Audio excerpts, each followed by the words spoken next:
Hello and welcome back to the Equality Equation podcast. This is yet another episode, and today I have one of our amazing quality assurance leader when it comes to quality assurance industry. This guy has been goose-stepping me. He was supposed to be my guest for a couple of previous episodes, but the guy has goose-stepping even my text and call. You'll think like it's a duplicated API. I was almost trying now to decommission him, but at least finally he's here. He's a great guy. Is one of those leaders in the quality industry that I acknowledge. I acknowledge their work. Ladies and gentlemen, drum rolls. Welcome, Cyprian. Maybe you can give us a brief introduction of who you are and what you do on a day-to-day. Yeah, thank you so much for having me. So just a bit about myself. I'm a QA lead. I've been a QA lead for 4 years now, and I started out as a software tester.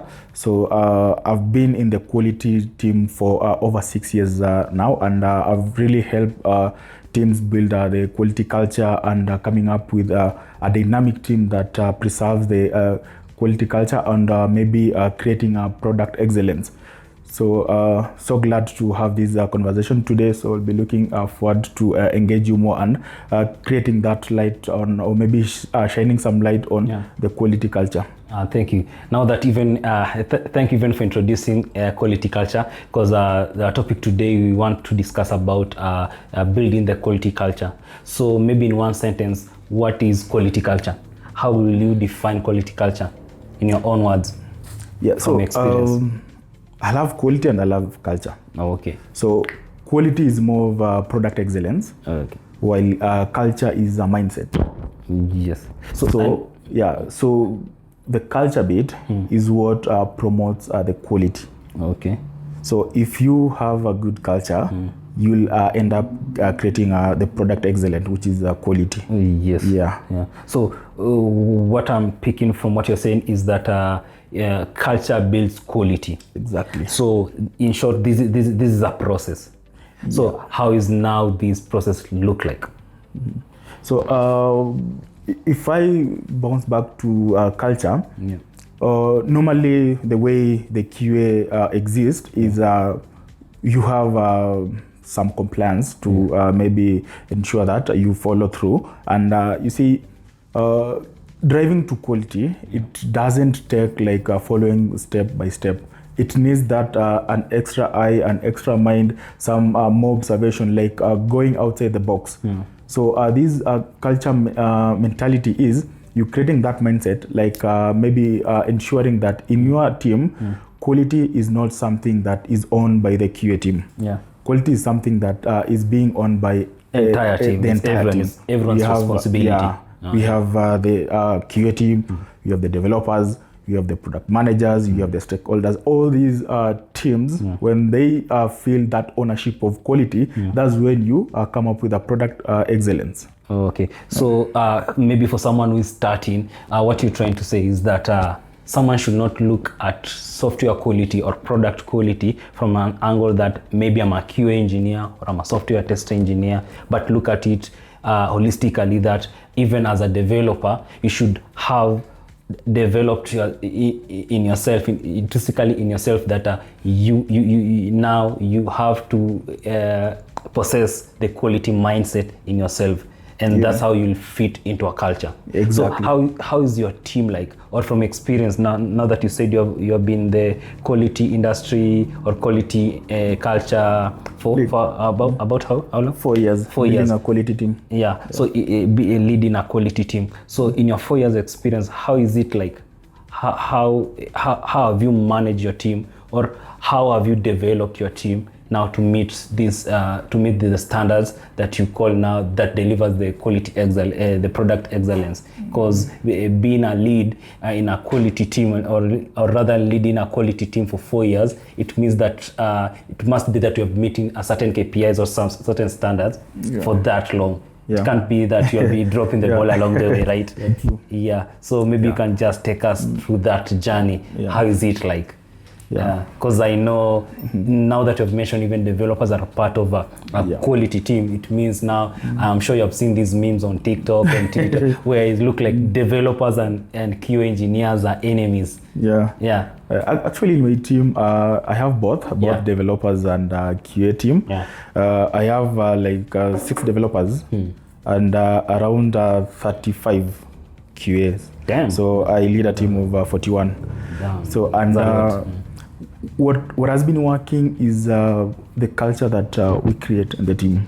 So we've defined quality like everybody's responsibility. Yes. Both the developers and the QA. So as a developer, when you're developing something, or maybe you are developing a product, you have to have that instinct that it's your responsibility to also test your own code.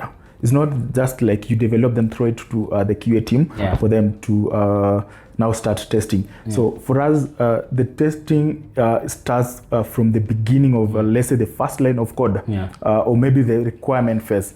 We sit down as a team, we say that this is the expectation. So we are in the requirement phase. So we want to, we're creating that plan. So we also involve the QA team during that process of creating the requirement. So they have an extra eye, like they put themselves in a client or a customer's shoes and understand like, okay, this is the requirements, this is something that we are trying to maybe develop or create. But now the QA team will come up with questions. They'll ask questions. Like we've created a safe environment in that anybody, you can ask even one of the dumbest questions and nobody will judge you for it. We have that safe space in that these small questions that people maybe they get scared to ask, they're very, very vital in terms of that life cycle. So you see, they'll come, okay, this is the requirement that the stakeholders have come up with, and maybe we are going through the requirements. So the QA team will say that what happens if we get rid of this button? Like we're still discussing. What happens if this happens? Like you see, when answering those questions, we are ensuring that the requirement first is on point. Because like you can have a requirement and do everything right, but still ship a product that will also face defects on the market. So we are trying to avoid or maybe get less defects going to the market. So you see, you've started with the requirement where the stakeholders are being involved. So you see, it's more of everybody's work, everybody's responsibility. Then also when the developers are also doing the development work, they will also do their own like unit testing, functionality testing, alongside with the QA. And also we've created that environment that any bug raised by the QA along the way, they should be taken seriously. So there's no people working in silos, like then you meet at the end now and start blaming each other. That is very, very risky. Though I know you must blow your own trumpet, but I'm sure there are always those scenarios where now people are pointing at each other. I'm sure I've seen those memes. Despite the fact that you're involving each other, right? Or you want to say we've had those conflicts and these conflicts within the developers and maybe the developers and the QA. So the developer, he has his own timelines for shipping. You have that process then up to the shipping. But now you have also the tester who is maybe testing this product. So we've had conflicts that maybe the developer feels like the QA team are blocking my shipping. You know, like it's like a fight when you have 1 week to ship this product. But now you've gotten like 5 bugs. It's 1 week time. So you see, there's that conflict, and maybe the developer will end up resolving something like won't fix. And say that it doesn't have traction, or maybe this is something that maybe it won't create much impact, but we don't want to get there. We want a smoothless product, and with the less process as defects. possible. But at the same time, they usually say that a culture is shaped by the leader. So in this case, from what I'm getting from you is that you're the one spearheading and creating this culture within your team, right? So what are the scenarios where now you come in and solve such problems? Because when now maybe a particular QA engineer raises this bug or a bug or an issue with the product, then then when he raises, always will assign to the respective engineer, right? A developer. Then the developer now comes and say won't fix. The status, change the status to now won't fix. So now as the culture shaper in this case, and maybe can you give us a scenarios where now you have had to come in and try to get the root cause of the problem and maybe solve these particular problems? Actually, which has now results to developing now a better culture within your team, because managing a team of 41 is not easy. True. Actually, we've had several instances of conflict, and what I will say is in such conflicts between developers and QA, I have to come in, and I'm not coming in like to even like understand the problem, because I already know the problem is. The QA team have their own timelines, their own pressure. The dev team have their own timelines. It's just that always conflicting. So what I've mostly been doing is creating some sort of coaching. Like you have to make the developer understand that we don't want to get to a point that we are shipping something that has a lot of, or maybe has defects. You can't say that this product is quality, or maybe this product is excellent if there are concerns being raised. So in as much as maybe and that's where also the stakeholders come in. We need to be safe to also propose like the change in our shipping timelines and all that. So the stakeholders should also help us gain that confidence, because why rush something and that will create a bad reputation outside there. So as much as we're doing that coaching and making them understand the importance of fixing issues before prod, is to ensure that we are outlined and we are like maybe resolving those conflict. So that's why I would say even the stakeholders, they partake in the quality equation. So in this case, what I'm trying to pick is that it means, from your case, it means like there are instances where now, because whatever you're saying is like a lesson learned. So which begs to a question that has there been an issue or a scenario where you have shipped a defect, and if so, how did you handle it, and which process do you feel like maybe someone dropped the ball? Is it during code reviews, during the testing? Maybe have you experienced such cases? And where was the checkpoint that you realized this where the weakness was at? We've had such a scenario, but it's not. It wasn't anybody's mistake, first of all, because it was AI. Not AI. The developer, their work was to develop that product. They did that. We had the stakeholders came with the requirement. They gave us the requirement. We had the QA team. They created the test scripts and the test plans. They did their part and they tested all the tests, and those defects that were found during testing were fixed before even launching. We had the product managers who signed off the product. So you see, everybody did their part. But now we found a situation whereby now we're getting feedback from the customer.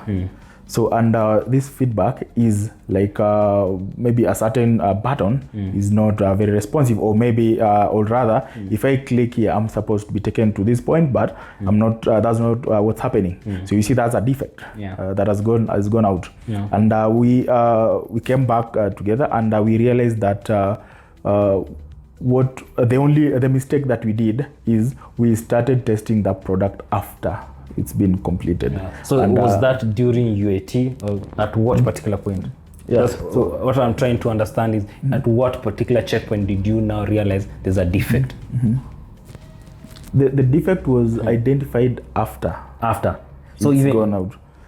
So that is during user acceptance testing. Exactly. Oh, okay. So, and now, if it's during the user acceptance testing, it means now it was by stakeholders, which is a problem. Exactly. Okay, interesting. So how did you handle it?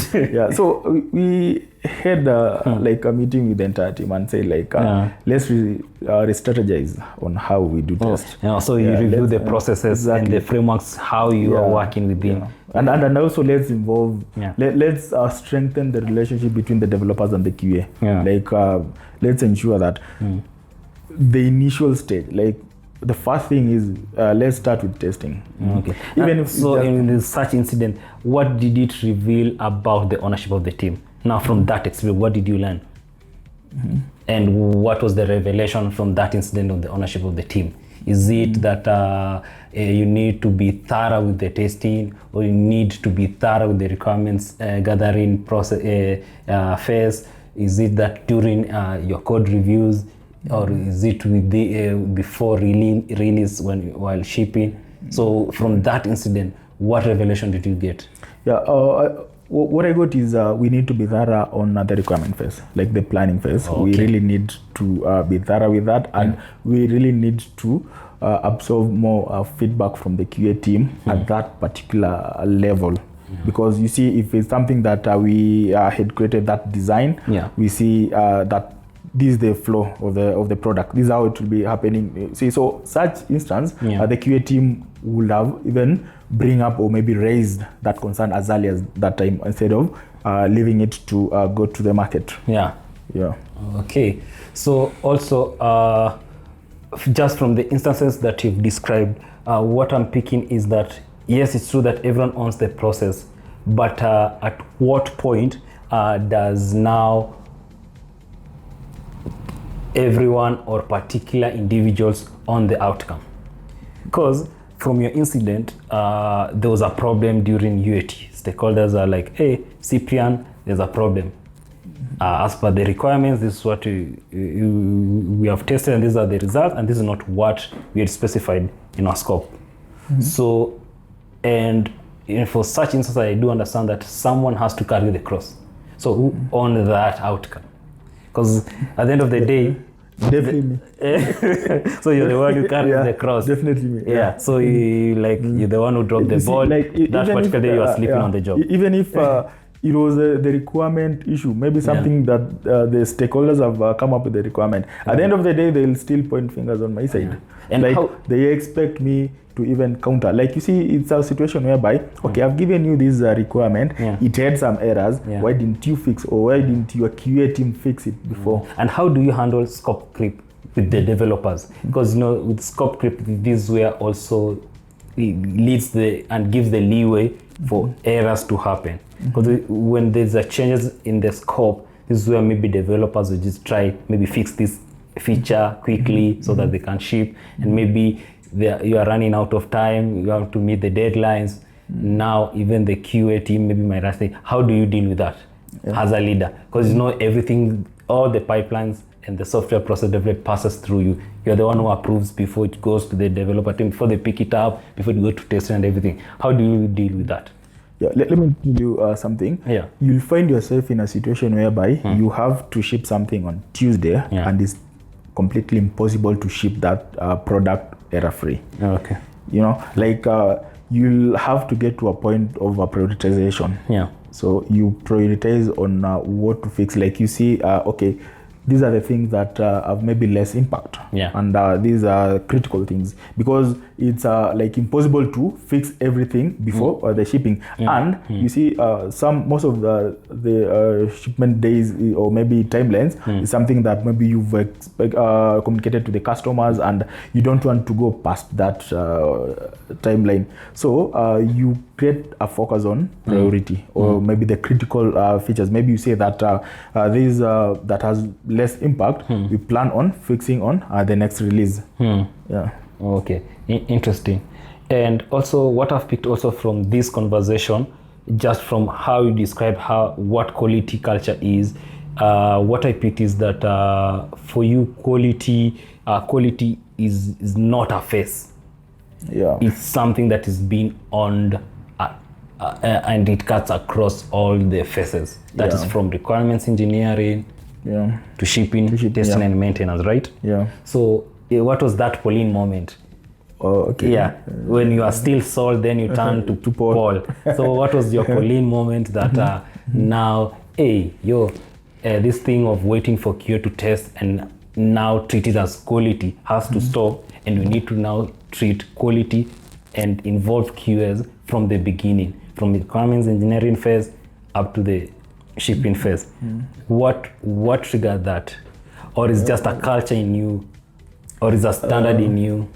I would say when I was still quality assurance, Yeah. I didn't know that, or Okay. maybe I didn't have that. Yeah. And for me, it was more like my job is to run tests and raise back. Yeah. I used to quote my achievement or my success from the number of bugs that I've logged. Oh, so you're just that time when I was supposed doing to annoy quality- developers. Yeah, so yeah, exactly. So then now it became like in between now developers and QA. in a certain release, Yeah. if I have 10 bugs, I'll go home and say that I've done my best. I've done my best this week. Yeah. So that is when I was back as a QA. But now taking up the leadership role, it maybe painted a bigger picture. Yeah, of it the whole broadens thing. your mindset. Yeah, And now you have to think as a developer. exactly. You have to as think a as QA, a QA and also put yourself in the shoes of the stakeholders. Yeah. Makes sense. So you're a big man. Or is it by size or is it by the And also, the one thing I also got in line of service is quality today is not quality tomorrow. Yes. It's evolving. It's evolving. Yeah. Things change. Requirements also change. So you can't force yourself into a box, fix yourself into a box. That this is the alpha and omega. This is the way, the truth and the light. Yeah. So you have to keep on evolving. Yeah. There's no one cardinality in the form of a gospel that this is the framework you're going to. We have to stick to this. No. Now that you mentioned evolution in quality, that quality yesterday is not quality tomorrow. There is AI, there is Codex, there is Cloud Code, there is, what is this, is it anti-gravity? So there are now AI tools that now even are helping in writing code. So, and it will depend with the engineer. If you have a good engineers, whatever they prompt, still they'll ship quality products. But maybe you have juniors or guys who are still getting started, they're trying to get their bearing. So how do you handle such thing? Or rather, let me rephrase my question. Have you experienced such issues where someone just prompted everything, then just brought chaos during now quality testing? Or not yet, you have a quality team. You already bragged that you lead a quality, you have a quality culture, you have already built a quality culture, but it hasn't happened yet. I think, you see, with AI, we have people who maybe things that like, now we have AI. It should do the work for me. Shouldn't be done doing the work. But to me, I feel like AI is there to speed up the process. We have let's say repetition steps that we need to do. AI can come in and speed up process.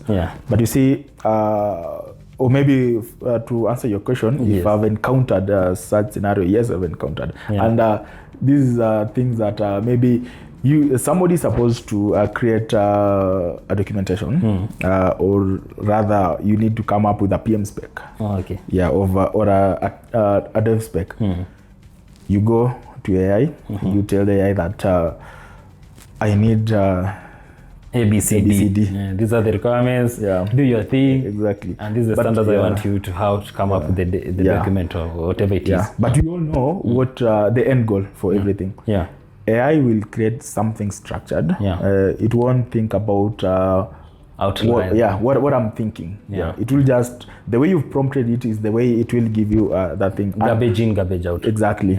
So you find a situation whereby if we rely on that, and that's something that AI has created, and that is the initial part of documentation. We haven't even gone to the building the tool or maybe building the product. We're still on the initial stage. So AI has already given us a certain direction, which was not in line with what we had. You see, we had discussed we want this, but AI is bringing something that a little bit deflects from what we had anticipated. And if you follow that through, we'll end up bringing chaos.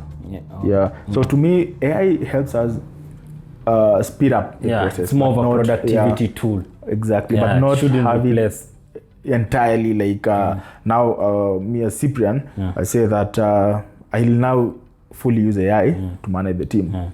And do you see a scenario in the future where AI now will have to replace QA engineers? And if so, are you prepared for that? And how are you prepared for that? Because you just said quality today is not quality tomorrow. And now AI can now also, in the same breath of evolution, in quality, in building quality culture, it means now you should also embrace such AI-enabled tools that maybe can replace the work that 10 people could have done. AI can do it maybe perhaps if the people are taking 10 hours, AI can do it in 5 minutes. Yeah. Are you prepared for that? I think if AI replaces me as a QA, it should also replace the people consuming the product. Because you see, like as a QA, there's that thinking, or maybe there's that mindset I have to create while doing my test, which I'm putting myself in the shoes of a client or a customer while doing the test. AI or maybe automation, it is something procedural. You write script, you will follow the script from end to end. But you see, we have ad hoc scenarios that you have to do alongside the testing that you do. It's not just about running from step one to step the last step. There's that, let's say, like you need to step out. You know, like you need to think outside the box. So we still have those scenarios whereby you can't really replace. Like what I can say on the automation and manual, you can't replace manual execution fully. You just have to combine the manual and you automation. Need human interaction. Makes sense. Exactly. Makes sense. And also, as we wind up, the producer has not just signaled that we should be winding up. So I had a question I even noticed, so that let me look for it because I didn't want to miss that question. So where do we draw the line between usefulness and bureaucracy? Because we do not want to constrain things, we do these things this way, but at the same time we want to be useful and also deliver quality, right? So in your team, is it that there are processes that maybe, because I'm sure in a team of 41, maybe you have subdivided guys or engineers, let me not call them guys, engineers. So you have subdivided them whatever in the respective, whatever they are doing, respective teams. So how do you handle that? And how have you divided them? Because I'm sure this particular team A does this, and in case of a problem or matters arising, there's a way is there a procedural way that they have to raise, or you have give them now the autonomy on how to sort these issues? Because now if you need to ship and you already detected a defect, do you have a particular way? Is there, like, you have tools that you use that when you find a bug, you detect a bug, this is how you log it, and maybe this is the SLA, the bug, if it's a priority 1 or priority 0, it's supposed to be solved between this day, maybe 0 to 1, 0 to 6, blah blah blah. Or so do you have that put in place? So what I'll say is first, people do create culture.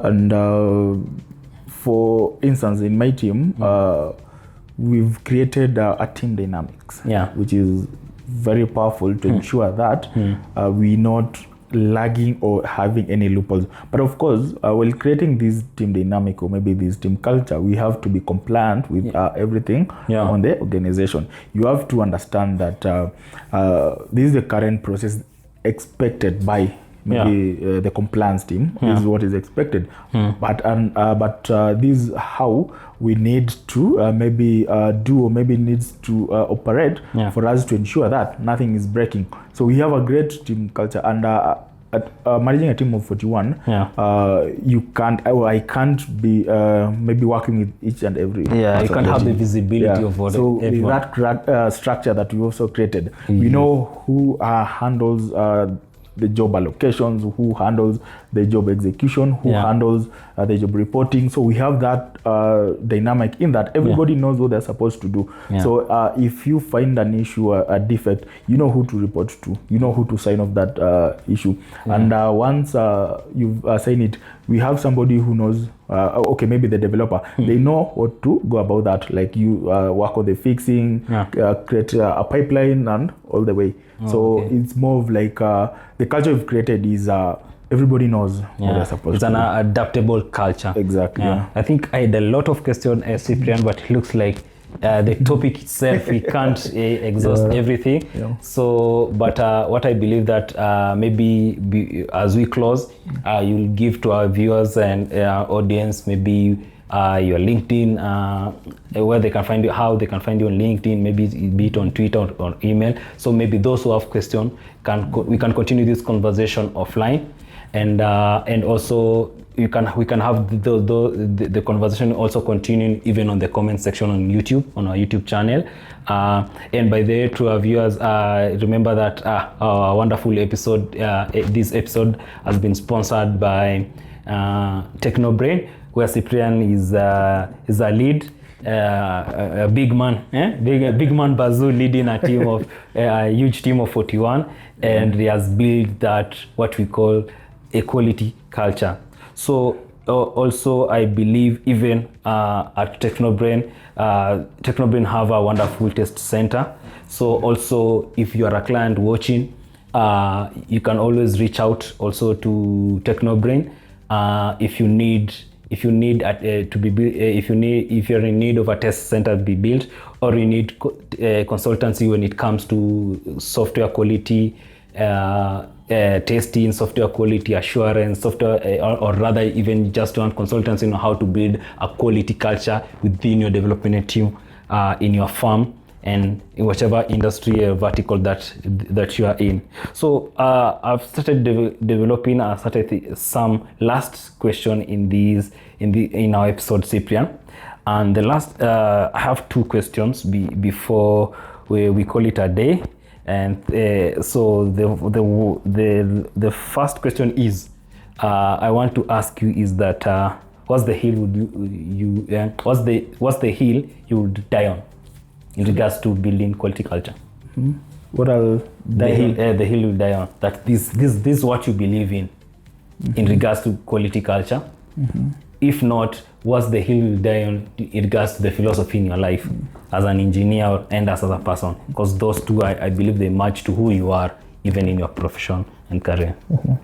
I believe in ownership, and when I say ownership, is all the way. Like this conversation has been around the quality, and also ownership is a strength in delivering this quality.